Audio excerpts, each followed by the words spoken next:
South city মলের একদম সামনে একটি বাজেট ফ্রেন্ডলি ক্যাফের সন্ধান তোমাদের দিচ্ছি। অ্যাম্বিয়েন্সটা সেরা ছিল আর প্রাইসটাও খুব রিজনেবল ছিল,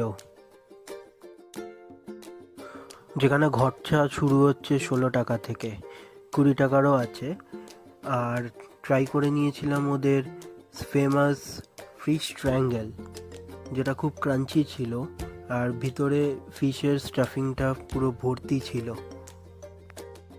সঙ্গে যে ডিপিংটা দিয়েছিল ওটাও খুব সুস্বাদু ছিল।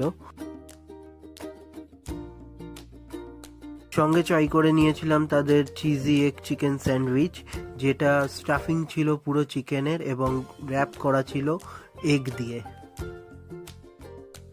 লোকেশনটা হচ্ছে সাউথ সিটি মল থেকে এগিয়ে ইডিএফ তালতলা মাঠের দিকে একটা পেট্রোল পাম্প পড়ে, তার অপোজিটেই একদম মথমেল্টো ক্যাফে। সোম থেকে রবি প্রতিদিনই 2টো থেকে 11টা অবধি খোলা থাকে। ভিডিওটা ভালো লেগে থাকলে লাইক করো এবং সাবস্ক্রাইব করে রেখো পরবর্তীকালে এরম ভিডিও পাওয়ার জন্য।